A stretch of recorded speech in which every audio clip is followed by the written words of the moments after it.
so much space in the frame. Okay, hello.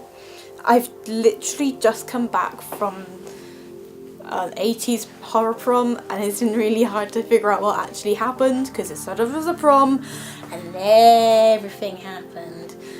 And when do I start?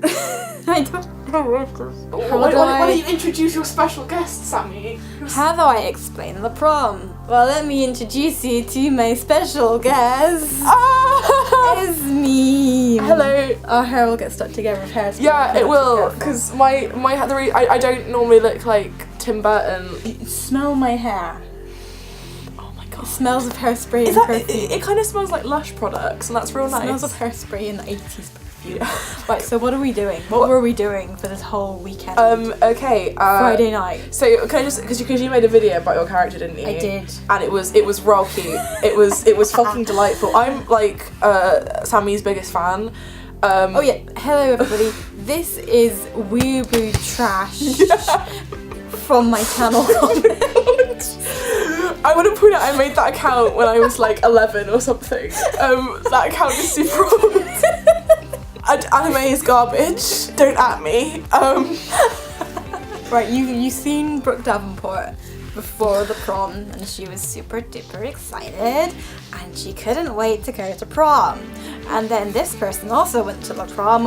Why did she go to the prom? Oh yeah. Oh, so my character. I mean, you might slide some cheeky photos into the DMs of this video. I played Pam. Pam the punk. It's like Doug the pug, but Pam the punk. Yeah, I'm Pam the punk. I'm gonna look fucking great in this. This is on the internet is forever, and I'm gonna look like this forever. Some ratchet Tim Burton shit is the Helen Bonham Carter. I'm not aesthetic enough. I'm Bargain Bucket Bonham Carter. That's me. That me. My character's called Pam. My concept was basically, because I came into the event super late, because I'm a mess and my life is a mess. The way they were structured is they put you all into little Facebook groups so that you could kind of pre-bond, because a lot of the game rose and fell on the bonds that you had in your group. What was quite nice is that, I don't know about your clique, but in my clique, all of us barely knew each other. So we had that time to get to know each other, and then we decided to absolutely stick together in this clique. Because we're like, we don't actually know each other, so we're going to support each other throughout this thing, and then I'll tell you later, but it all fell apart in the end, more or less. Yeah. Well, I mean, we didn't fall apart quite so much. There was a lot of love, a lot of smushy, gorgeous cheese. It was beautiful. Yeah, there was a lot of smushy, gorgeous punk cheese. But yeah, so anyway, I came into the group quite late. There was already some kind of established connections, so I played my character. I was the new kid. I was trying really hard to be edgy and anti-establishment, and I was. She did it very well. I was not quite there. Trying to be. I was trying. She did very well at trying. Yeah. And then she just went off. Yeah, just being try hard as fuck. But yeah, essentially, so that was my concept, and my kit was ridiculous. Insert photo here. Insert some cheeky DM photos. I need to stop making that noise. Please. I'm really sorry. Prom kind of kicked off. Me and the populars came up fashionably late in our limo after drinking a shit ton of champagne. So I somehow just ended up pretending to be drunk for a while, because it meant I had an excuse for my character to kind of break composure and just dance on the dance floor like a bit of an idiot, because I can't dance for the life of me. So I just kind of did some really crap, cheesy 80s dancing, while you guys just stamp on the floor going, "Hey, punks, punks!" It was so much fun. So we were all staying in little dorms, and there was a lot of. It wasn't all the punks. There was a lot of punks in my dorm. They were trying to keep us all in our groups, which was quite nice. Yeah, well, within reason, because there was a lot of the game was super the combat was really interesting, just because there was a lot of people that were with disabilities, a lot of non-coms. It was it was designed as almost like a non-com combat system, because it was all very psychological combat. Yeah. So you weren't fighting each other, but you were verbally fighting each other, and it got quite intense in places. Also, you could actually hit things, like there were LARP safe baseball bat. You could stage punch. Yeah. So the amount of stage punching that went on, and then we would quickly go and get some eyeshadow to bruise up their face, was fucking brilliant. Oh, it was brilliant. There was a lot of kind of like stage punch mechanics, and but there was also there were weapons. There was baseball bats, there was croquet mallets, there was LARP safe hockey sticks, which. Fuck yes. Somebody had a LARP safe ratchet spanner. Yeah, there's LARP safe ratchet spanner. We had no, I got him like a LARP safe Shank.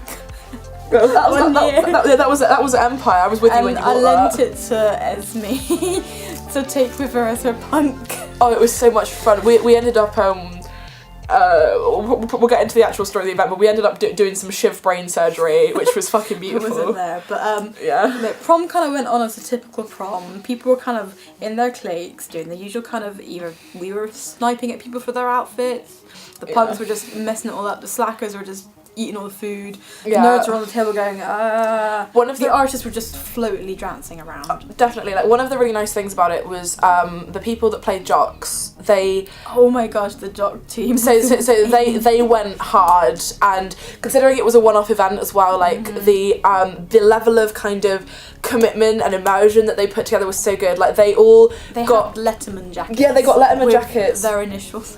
And it was really cool because one of the NPCs who was the coach also had one, and there was also I think some of the cheerleaders and some of the popular cheerleader types had them. So it really gave like a lovely sense of visual coercion to the world.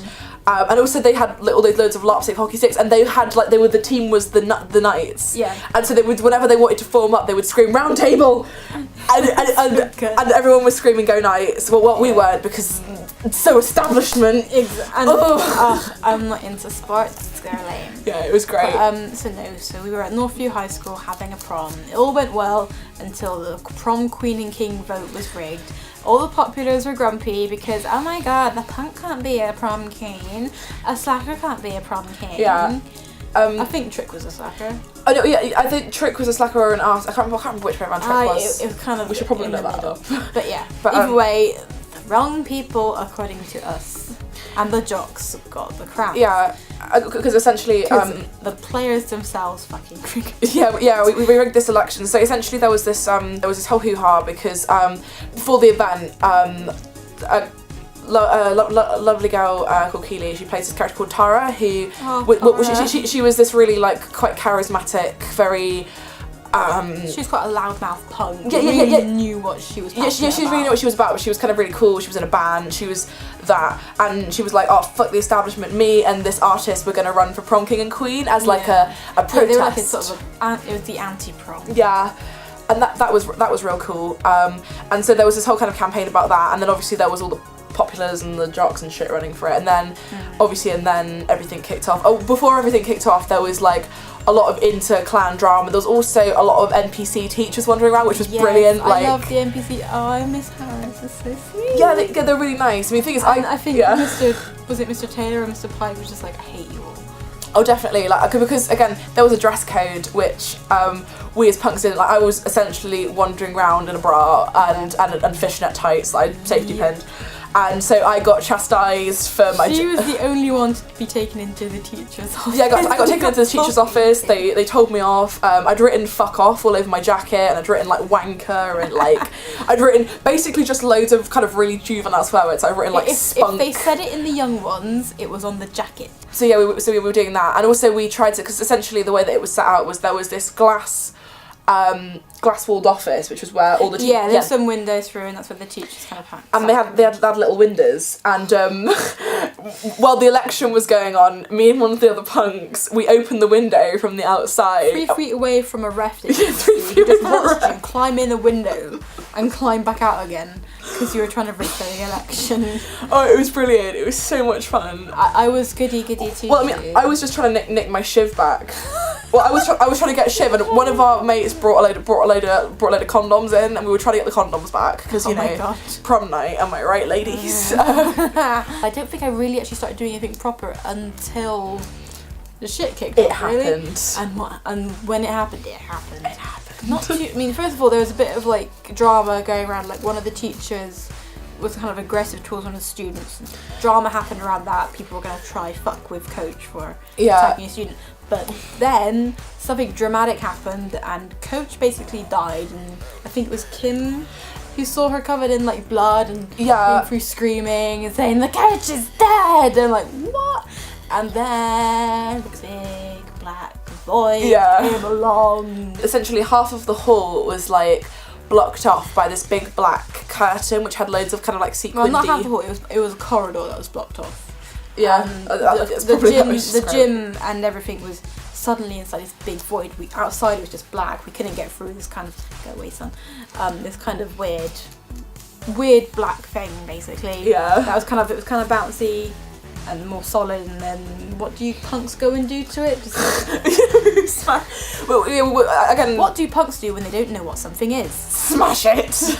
Also the music, because essentially there was obviously we didn't have a real radio deck, because it was a laptop cleverly hidden behind a box. They built this lovely little like kind of boombox looking thing. So we had a really awesome DJ. Yeah, but the music started like obviously it wasn't really, but it started malfunctioning. Yeah. And so we couldn't turn it off, and we had no control over it. Even when they unplugged it, they couldn't turn it off. Yeah, and we tried smashing it as well. Several other punks, we grabbed our croquet mallets, and we were like, "Fuck this noise." They were just trying to hit everything to see if we could get around through it. Oh yeah, definitely. And I think it was just, for a while, it was just a bit of ensuing panic on what was going on, and everyone was panicking. Oh, we can't get out. And then, while all the confusion happened, the music suddenly went really loud. I can't remember what song was playing at the time. It was Billie Jean, I think. Yeah, it was Thriller. Thriller. Yeah, it was Thriller because the thing is, it was a Michael Jackson song. Yeah, I remember because like I didn't think it was. I thought it was Billie Jean. It was something along those lines. It was Michael Jackson. Yeah. Suddenly it came on really loud. There was a big scream, and literally out of nowhere, two kind of shadowy figures with kind of creepy masks on with just lights. They looked very sort of Daft Punk because they had these kind of like sort of, I don't know how you describe it. They were like shiny. They were kind of big visors around their face, under hoods, with like it's kind of like where you see like a breathing apparatus. It was actually a light, and so they come along, and everybody's screaming. All I remember is that I ran out of the room, screaming, and I went into like the kitchen area screaming. Everyone was like, "What's going on?" I was like, "There's something out there," or whatever. And they basically start. I think, did they grab anybody at that time? Yes, they did. They grabbed Freddie. Yeah. Oh yes. Yeah. So they came along, sort of. They didn't chase us. They moved swiftly and fast while we were running around. People were trying to attack them, but they couldn't attack them, and it was just like we can't do anything to them. Yeah. And they grabbed one of the jocks called Freddie. Yeah. And it was awesomely dramatic because we were like trying to shove them away. We're trying to get Freddie back. Yeah. And everybody's just trying to fight to save this one guy who they were trying to drag away towards the black void in the corridor. Yeah. It was really dramatic, and everybody was like really rallying together at this point, trying to stick together. And that's kind of a theme of a lot of the event. I mean, obviously it had its ups and downs because at the beginning we were initially kind of very divided into cliques, and that sort of reoccurred throughout the game. I know it was Freddie at first got taken. He came back and he wasn't his normal self. Oh yeah, because he had these like there were like these weird kind of stitches in his head. And he was acting weird, and so everyone was like, "That's not Freddie. That's not Freddie." And no one started trusting him. You know, he got a lot of game, and it was all going crazy. And I think they came back and they tried to take someone else. I don't quite remember. No, they were taking someone else, and that's what happened. That's when Mikey got downed. Yeah, I mean, Mikey got downed, and then he got dragged into the void, but he died. I think a lot of people got taken throughout the event. There was loads of people. I got taken. I didn't get taken. You're not special enough. I'm not special enough, but I did. You're not cute and precious enough. Excuse me. Hey, it was agreed amongst the populace that if that they wouldn't let them take me because I was the only nice popular. Yeah, we had a lot of. I really enjoyed. I just really enjoyed my clique. Like the punks were so. I didn't know any of them going in. I mean, I vaguely knew a couple of them from. I knew one of them vaguely from Empire because I didn't know any of them. She's the partner of one of my many IP. A lot of people got taken. Yeah, it got very chaotic and like, oh my god, what's going on? They were really good at building an atmosphere. Tension went like there was a lot of because I've never quite experienced that because again I've never been to a LARP where you are shut in. It's an enclosed LARP and it was actually really good. There was a small outdoor area as well, just so people could A, smoke, and B, if they wanted some fresh air. We weren't just going to keep everybody shut inside. Oh, we had so much drama out there because there was lots of. I think the punk hangout. Yeah, it was a punk hangout because I had I think it was one of the artists that was a little bit moony. it was really cool actually. He'd made lots of cigarette fizz wraps and he'd put little bits of glitter in the top so that it was really nicely done. Like when you say glitter, it sounds really tacky, but he'd done it in such a way so it looked really like it was, when the light hit it, it looked like it was kind of smouldering. And I was like smoking this fag, and my character, she's trying really hard, but she's not coughing. Yeah, it's just I was this fag. I was like, that went down real smooth. That was real smooth. Actually, I just remember a bit of my own AC drama before everything kicked off. Yeah. One of the populars asked me to try and lure Coach, like he was going to lure Coach into a corner because Coach, I said, had attacked somebody, and he came up to me saying, look, I need you to help me with this plan because I am the French boy and this is the plan I have to film Coach. Yeah. And he was basically like, look, I'm going to lure Coach into a corner, but you need to be there and you need to punch me in the face. I was like, Brooke, and he said that because Brooke would never punch anybody. Nobody would suspect Brooke or believe Coach if she said Brooke did it. So he was trying to frame Coach. It was really interesting and intense, but also the fact that everybody kind of started. Everybody started their own drama as well. There was a lot of other drama because there was a lot of relationship drama. There was one person whose plotline was really cool. Is she was teenage, she was teenage pregnant. Oh yeah, with the jocks. Yeah, so one of the jocks was because in real life she was pregnant. Yeah, so she decided to use that. But what was really cool is that also it meant that she was very much non-common. Everybody knew it. Yeah, but what was really cool is that one of so at certain points the Void started spitting people out who were from other time periods. Oh my god! And it didn't start happening. I think was it Saturday that happened or Friday Yeah, that night? happened on Saturday. We had the girl from the 1920s. There was Mimi, yeah. Mimi, who looks creepily like Sorry. our friend Wendy. Yeah. We never saw Wendy again.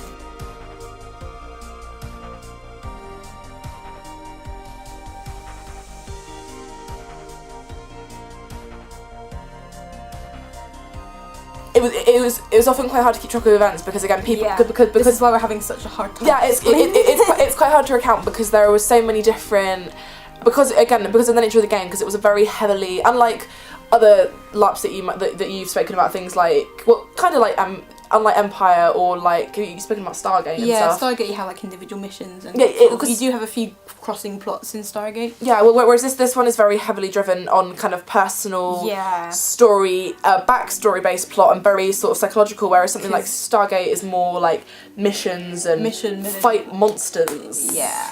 And Empire is more for the memes. Because the plot always said that there were plot lines that we might not necessarily have observed because we were doing other things within our own cliques, but things often. The plot was always there, and there was only really one plot. It's just the crew are so good in that they're thinking, oh, the players have just done this thing, well, let's just do it again and see what they do. And so every time we reacted to something, they picked up on that. So, one of my clique, his arm just kept getting cut randomly. And they saw how he reacted, and he completely freaked out. So roughly every hour, a ref would come along, cut his arm again. He'd be like, why are you doing this to me? What have I done to you? Why do I deserve this? We started tearing our clique apart because two members of our clique started completely picking on him. Yeah. And saying that he was a jerk and was a loser. And then my character's trying to defend him. And so this magical thing kept pushing me or tripping me up. And the ref admitted to me afterwards, like, now every time I see you, I have to make sure I don't push you or trip you up. I thought, sorry, as we're having like kind of trouble trying to describe this, how about like, okay, if you pick like a plot line, maybe pick like a plot line that you feel was really central to like. For me, there was actually only really one actual plot line, which was literally the Void and the things picking it up. Everything else was just them seeing. Everything else was literally a side effect of the Void being there.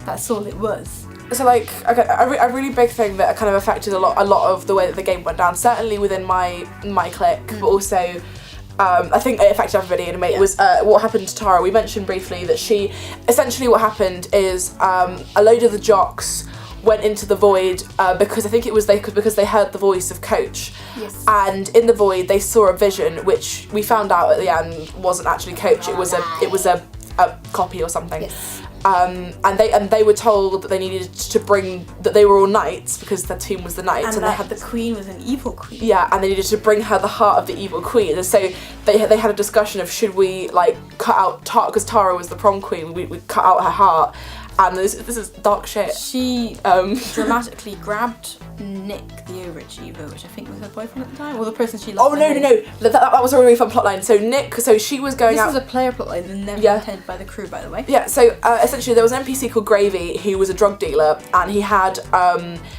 all of these in-character drugs, which were really funnily fizz. They were all like kind of pills and stuff, and they like Tic Tacs probably. Yeah, there was Tic Tacs, there was like sherbet, all sorts. But all of the in-character drugs had like roleplay effects. So like, I did a lot of in-character drugs. Yeah. So it was like the crack made you like go like absolutely nuts. But it meant that you were like impervious to damage as long as you kept doing angry stuff. So there was loads of and ecstasy made you feel really emotional and like essentially I think they gave Trick some ecstasy at one point. Yeah, essentially the drugs did kind of sort of what they did in the real world, but it had like a fun, tangible roleplay effect. Yeah. So there was this guy called Gravy, and he was going out with Tara, but Tara's ex, Tara kind of ditched him and started. Oh, so he was angry at Tara. So he started kind of mooning around with this overachiever, and over the course of the event, like his shirt got ripped. They were putting duct tape and safety pins, and I kept whispering to the others. So when are they gonna bang? When are they gonna bang? It was really good fun. But she I was there when basically they revealed that Tara, coach told us to basically cut your heart out. So she grabbed Nick. Yeah. And bolted straight into the void on her own freaking choice. It was like, oh my god. Is she gonna save all of us? Yeah. I mean, she didn't. No, because it turns out that was not even a mechanic in the plot. Because what ended up happening as well is that we also decided to redo the prom king and queen vote a bit after the whole Tara mess. Yeah, and it did nothing except make us feel a bit better. But it was well, we didn't make us feel, but we punks were really angry about it because we thought you were like insulting. No, we just wanted a fair vote that wasn't rigged. Fight me, come at me, Sammy. Democracy. But yeah, but no, Tara went through and she came back out and she was different. She was talking about how everything is great and it's wonderful in there. And I feel so powerful. She was basically on a mad power trip. Yeah, she was, and we were all insisting like she's been got by aliens. It's not Tara. Freddie, who you mentioned earlier, was coming to me and saying he was also going a bit weird. Yeah, don't listen to her. It was really intense. Did we forget to mention by this point Mike, the guy who died, came back to life? Yeah, Mike came back through the void and alive and was like, and I was whoa, screaming at him, being, "You're an alien!" Yeah, you're a fucking alien. Which was so it was great fun, great bands. Sorry, the light's a bit weird. Yeah, the lighting's gone a bit crazy. Because the colour's gone over. But anyway, continue.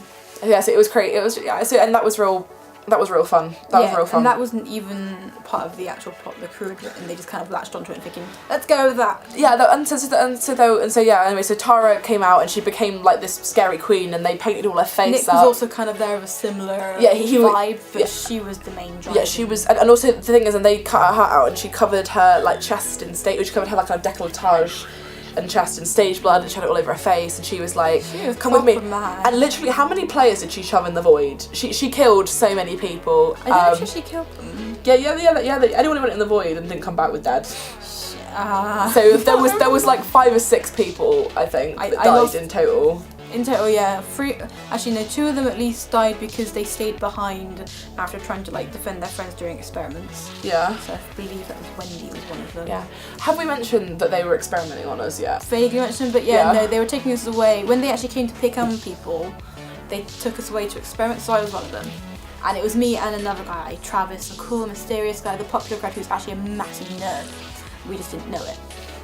And we take it through, and they basically just performed some sort of vague psychology. So it's kind of, we had to sit back to back on the chairs and had to pick cards. Each time we picked the wrong card, they hit us, and it was like, oh, drama. But if you picked the right card, and the right card was basically us talking to each other, saying, what cards do you have? Which one do you want to pick? And you pick the same card. So I think they did say that the transdimensional creatures are shit at experimenting. Yeah, I mean, they had no idea what they were doing. Afterwards, yeah, like, well, because obviously we didn't know what was going on, but afterwards when we had a nice big debrief. Yeah, when the ref spoke to us and explained like what was actually going on, But it was really good. The food was really good as well. Fucking amazing catering. Yeah, the caterers were so good. There was a lot of treacle sponge. But yeah, after quite a lot of in-character drama, towards I think after lunch, everybody started getting together again. So my group had just had drama where the French kid turns out not to be French and was trying to tear us all apart. So I got to scream at him, "I trusted you," and storm out the room and make him feel bad. So everybody else just beat him up for a bit. So he sat down and rethought his life, and then it was a bit of a lull of just general character drama. And after lunch, things sort of get back together, and everyone's trying to figure out what's going on because people keep getting taken. And then we kind of pulled together in very weird ways of just starting to sit in circles, passing the ball around, trying to talk, and actually working together. Yeah, there was a lot of information, and also there was one of my best friends got dragged into the void and never came back after blood-curdling screams, "Crystal Marie, we still believe you're alive." It was I'll look after Miss Kitty for you. That's her cat. Oh I now know to feed her Norwegian salmon, not Scottish salmon. Oh my god, sorry. Yeah, I was shit memes. Shit memes. One of the really big kind of driving characters was this lovely lady who we know from Empire, who was playing the student body president. As the student body president, she naturally took the lead, and it worked so well because she was the student body president, not just a random person. She's like, "I'm going to coordinate you as students and get you all together to talk." So she basically, most of the information was relayed to either the journalist, one of the overachievers, or her, and they were quite good at coordinating together. I think some of the artists, well, one of the artists, I think Cassie, also had some notes as well, so anybody who took notes would relay stuff to Veronica. There was just so much kind of interest. Yeah, her name was Veronica, and also just on a side note about her dress, it was flammable. It was flammable, and she said that she got it from a vintage shop, and it was like authentically 80s, and it was blue and orange. It was like blue it's and yellow. basically rainbow. Yeah, it was pastel, like kind of pastel neon rainbow. Pastel ugly nano rainbow. It was really ugly in the best kind of way. And it was definitely polyester. Oh. But so we started coordinating, and we kind of began communicating. At one point, I just had this stupid passing idea of, why don't we get everybody together and sort of sing and dance in coordination? Believe it or fucking not, everybody did it at the end because it just started circling around, and we're like, right, we need to start singing the end of song prom. We'll get to that in a bit.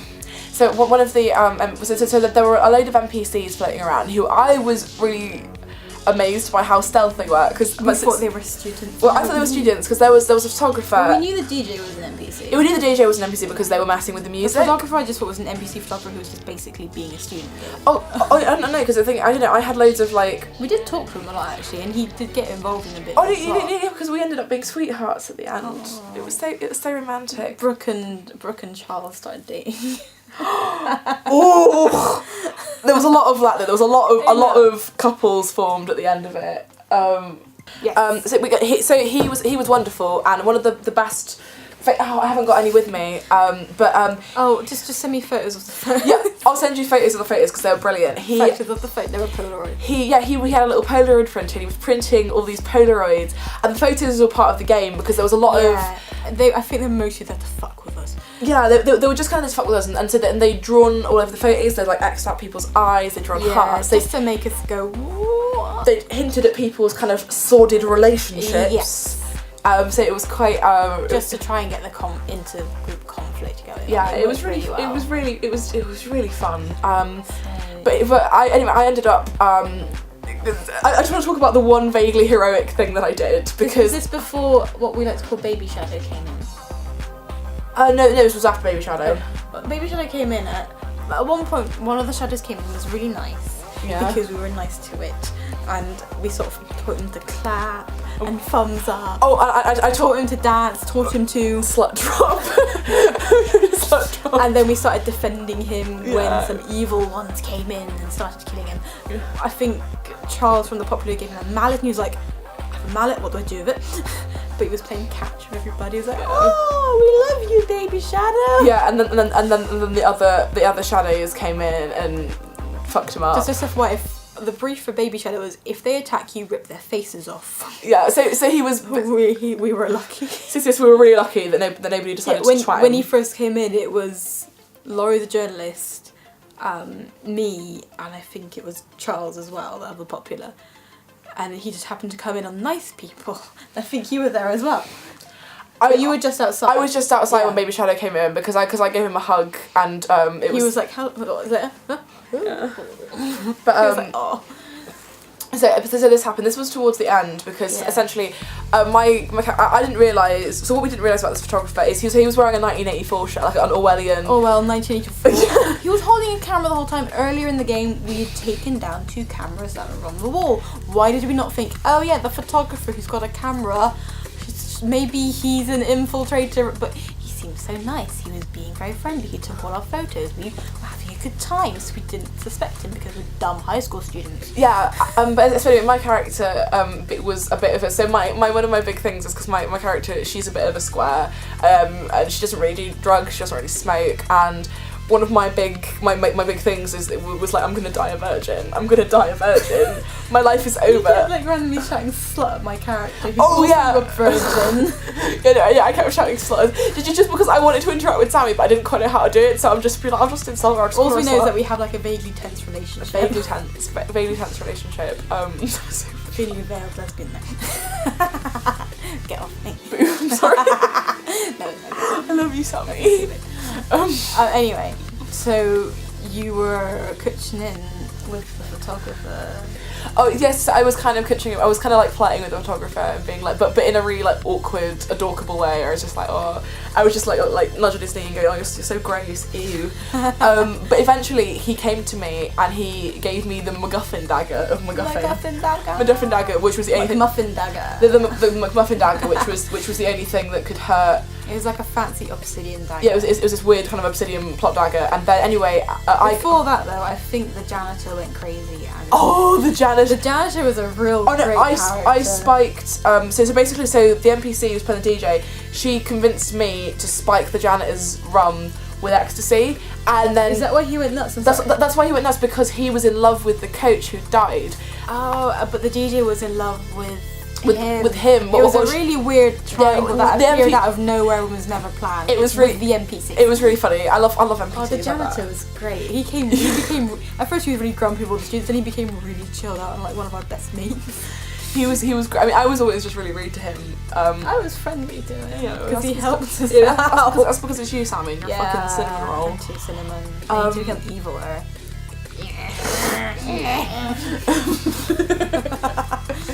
But it was really. So this was towards the ending, and then I got, and I'd already had an orange pill, so I was essentially just dying, executing. They'd been executed on the floor, and I'm just like, dying. And then they feed me this magical alien blue pill. My blood starts. I had a role play where my blood is boiling, and I'm really angry. And if I start like lashing out at people, my touch can be like lethally dangerous. And so I was screaming on the floor, having a huge aneurysm, and then all of my clique gathered around me, and they were all like, they started singing David Bowie at me, and all holding me down, and then anyway, so eventually they figured out how to cure me, and the effect wore off, and then we had this huge punk snuggle pile in the middle of the gym, and during this, some crazy person from the future came in and shot one of the artists. I'm not sure what happened there.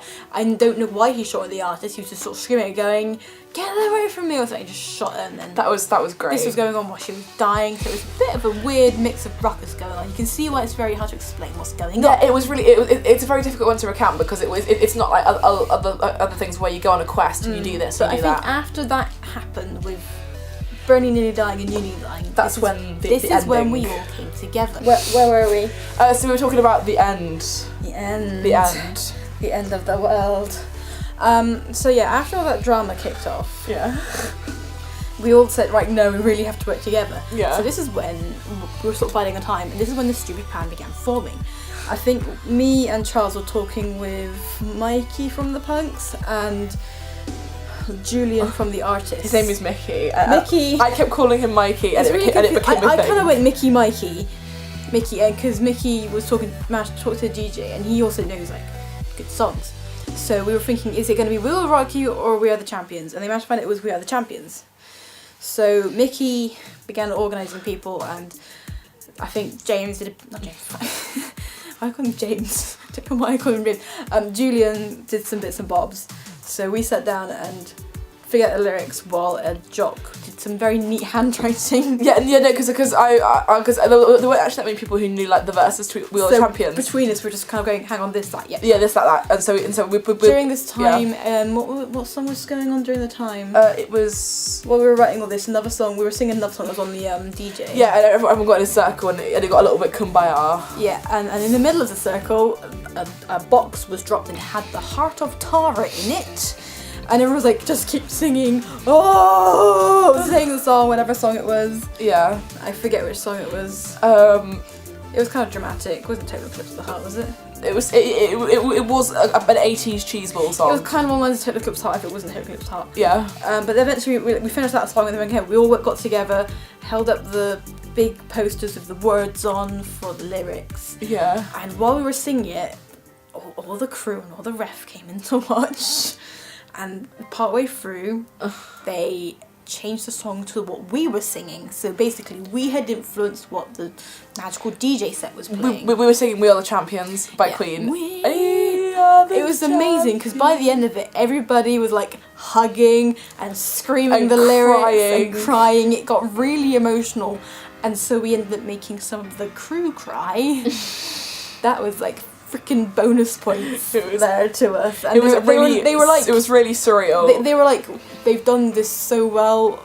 We can't do anything else to them, I don't think. So but also because this wasn't supposed to be a mechanic. So what they decided to do in the end is they're gonna make something appear in the middle after we finish singing the song. Yeah. And it was a metal collar that appeared on the neck. Which the shadows had all been wearing. Yeah, we never picked up properly on a little fact about the collars, is that whenever the void was solid, when they were going through, they had to wear a collar and they had to hold on to people to pull them through, otherwise they wouldn't be able to go through. So, leading the charge with your dagger. Oh no, it was with my flirt with the photographer. Get loot. Yeah, we had sort of very sort of tall, powerful punk girl Lisa. Yeah. Yep. Holding the collar, leading the charge, and it was basically a very messy conga line. It was very messy, like, at one point the conga was playing a while ago. Did we mention that? Conga horror. That was something that happened. It's two people. It was Charles from the Populars and which jock was it? One of the jocks. Yeah, well, there was those players dying and the conga was playing and it got real messy. Real messy. The conga will never be the same again. Yeah. And so we all. So there was this big dramatic charge. Yeah. The music shut off. Yeah. We were all together, united. And we all charged through the void. And then they're like, "Okay, time freeze. Everybody go into the hall. Sit down. It's story time." And they explained how we held on together and charged through the void and ended up back in the school. Yeah. With no weird, creepy void. But it was a really. So Sammy, how would you like sum up the event? What would you say? What would you like? Just in terms of how you felt about it and what like your favourite mental thing? fuckery and camaraderie. Oh, camaraderie. Stick it to the establishment. Stamp on the void. I don't know. It was just really how to break your emotions, both good and bad. Yeah, it was really a really emotionally intense game. It was actually. Yeah, it was very I had a really. It was really different from anything else I've ever done because I'm normally. It's a very unique LARP, and it was a one-off, and I think the runners they were amazing. Yeah, definitely. Because all of us players, we really kept pulling the game through. We took our characters as they are and just played them as they were supposed to be, and I think that's what brought them so much joy and made the game go so well. Yeah, and it's quite an interesting one because again I've never really done a LARP that wasn't Mimble Bimble because I'm a very little bit of my LARP history is I'm sorry, I will stop. I'm sorry. It's like a reflex. This isn't fucking Silence of the Lambs. A little bit of my LARP history for you guys. I'm gonna stroke the goat. No, my LARP history is I'm a Sammy. I'll bleep that out. Wrong system. A lot of the like. Oh, what was I saying? A lot of the LARPs that I've done in the past, they've been kind of wazzy fantasy like F&H, which is just fucking wazzy shit me magic mechanics, Public Forest, or Empire, which is wazzy shit me magics, or kind of quite gritty high immersion like I call them pretentious LARP. I would say this was actually high immersion because it was It done was well. oh yeah, it was really high immersion. It wasn't the same sort of immersion you get when you're going full out fantasy village LARP. Yeah, when I say high, they're very heavily historical. So things like I played a system called Cry Havoc, which was very heavily inspired by like late 15th century. We're on a military camp. All the kit's reenactment standard. I've done things like Viking LARPs, where again it's really. So I've done a lot of very kind of pretentious, very like gritty. You're out in the cold. You're camping. You're doing intense kind of campaign stuff. So this was a real breath of fresh air, and it was very surreal and kind of unrealistic, but also very emotional, very heightened, and it was really interesting. It was a real interesting experience. Would recommend to a friend, but it's not running again. No, so, it was magical one-off of beautiful memories. Just lots of photos. If I can and if I get permission, there will be photos from Tom in this video. I'll ask him really nicely. Oh no, yeah, Tom is a legend. You just fill it with photos of my beautiful face. Yeah. What was your favourite roleplay moment? Keep it short. Like, what was favourite roleplay moment? Favourite roleplay moment was finding out the French guy wasn't French and losing all trust with him and throwing, because we found his diary papers and he like was going to use me to send all my money to Africa. So I screwed it up and I threw it in his face and was like, I trusted you, and I stormed off into a room where there were dead bodies, screamed and just sat in a corner and cried for a bit. Yours, go. Oh, I don't know. Punk Pylon was good. I'm sure it's just the whole event for you, really. I mean, to be fair, yeah, basically, it really was the whole event. My highlight for me was just getting to play a really different sort of character to what I normally play, because I normally play quite. It was quite a bit of a paradox, because I normally play quite abrasive characters that are quite like. Very in your face. Yeah, I play quite in your face characters a lot of times. So I'm a very confident person. So like I don't know, because like for example, I do play Bessie the Bard. Bessie the Bard. I play Sammy's beautiful sister, and I'm very loud and abrasive. I do a lot of screaming, and I cause the whole character is just like fight me IRL, bro. Fight me IRL. I think one of my highlights on watching you was literally before all the shit happened. Was you in the principal being the only one to be dragged into the teacher's office. Yeah. No, it was really fun because at one point I was playing a very sweet, naive character who was really quite sweet and nice to people and very like helpful and but also I was trying really hard to be this edgy person, so it was really nice playing that contrast, but also it was really nice to just be really edgy and run around like essentially half naked, which was a real big. I feel like it was a lot of stress release for her. It was a great stress release. It was a great it was really fun. I was wearing these big steel like boots. It was really fun stamping on people. It was fun shouting. It was fun just having that freedom to be like me, fuck the establishment. Hard, actually, because I was playing a popular kid. Never been popular in my life. You're popular with me, Sammy. I love you. I'm my biggest fan. And it was just like, oh my god, I've got to play like this kind of pretentious dimwit. Oh my god. Luckily I was like, whales are amazing, we got to save the whales and the dolphins. Although I kind of realised my characterisation, if you've ever seen RuPaul's Drag Race, I became Adore Delano, apart from slightly smarter, because I was like, fuck this party, oh my god, party. Yeah, fuck. That's all I was basically saying. Oh my god, this party, yeah.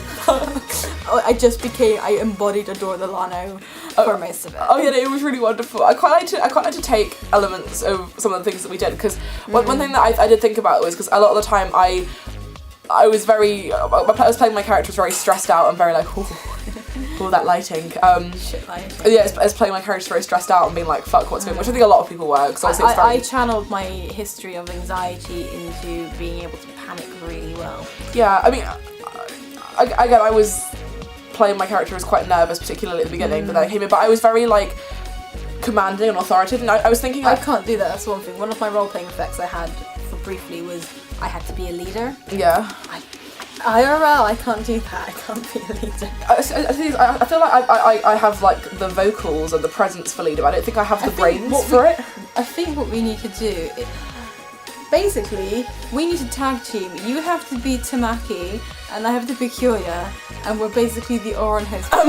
This isn't a weeb shit. Yes, it is. No, it's not. I love Oran. Sammy, It's the best description I have. I refuse for you to let me use. You're like the king, and I'm the shadow king. I give you all the smart ideas, and you scream about them. I mean, yeah, it's kind of a bit of a like Groomer worm tongue situation, I'd say. a little bit of like what the fuck? I think it's Thea. I'm not Groomer fucking worm tongue. No, you're from fucking Oran. You're sexy, majestic Groomer worm tongue. This is why I'm going for the wavy one, because it doesn't have Groomer worm tongue. It has 2 bishy points. Yeah, but we're not. Yeah, but we're not fucking. Club. Fuck you. Anime is cancer. You're cancer. Anime is cancer. Anyway, but no. We're getting so off the track. Yeah, I'm really sorry. No, it's fine. I like talking shit. Yeah. Is there anything else we need to add? We kind of summed up the event. We charged through everything. Got awesome at the end. Everyone was hugging and crying. It was a very emotionally intense experience. I had a great time. We're having quite a cool down from this. I think that could be really fun if we did like a leader Shadow King dynamic, because I think it'd be freaking great. I feel like you're really smart. I'm very good at being a Shadow King, but my problem is I need a voice. Yeah. Which is why some things of that LARP were very hard for me. So I played a beta popular. Well, you see, I find it quite hard from a plot perspective because I'm really fucking stupid. So I can't figure out like all the plot puzzles and notice things, because I'm just the only kind of useful plot things I did were quite physical. Like I was like stealing things, climbing through windows, barging people out of the way, shit like that. I was quite physical, and also just kind of. I mean, like I said, I would say that I was helpful when I was quite physical. You were like, everybody needs brunt in forest and brute. Yeah, I was kind of like, I was very sort of brute strengthy, I would say, in the kind of overall plot dynamic, but I don't feel like in terms of solving the puzzles and shit, I did fuck all. I just happened to suggest things that sounded fucking stupid and they worked now. Yeah, you're too fascinating. You're like low-key the saviour of the I was going to say saviour of the empire, but you know, saviour of the high school. Not Cassie will save the empire. Yeah. Cassie's gonna save it. So, an interesting question actually. So where do you reckon after this event, what happened to Brooke Davenport? Brooke Davenport went with everybody else to the pub to get fucking intoxicated. So instead of a detox, we just toxed up. We toxed. We toxed like crazy. Yeah. And then me and some of the others had a freaking spa weekend. Didn't care it was the middle of the week, we just went to the fucking spa and detoxed, and Brooke and Charles started dating. They became cute fashion couple.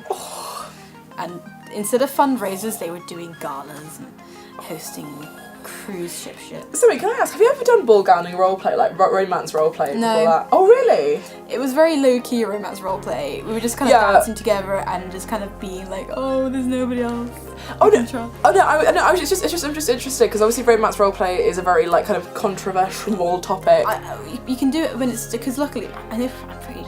Yeah, no, it was sort of like, it was done very well because we were both playing cheesy 80s trope characters. Yeah, no, and to be fair, like... and it's the kind of thing that would happen, so you kind of know what situation you're in.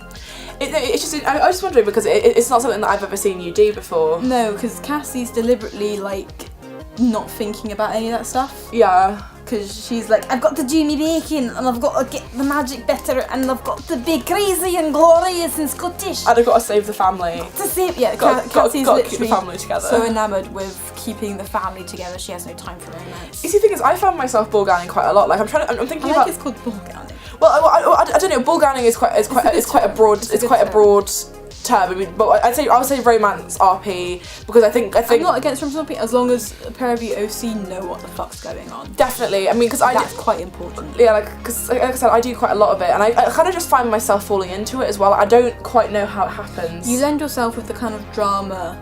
I do. I am a drama You're very queen. good at kind of stirring and all that. The internet is forever. Okay, so that's the event. Fuck yeah, it is.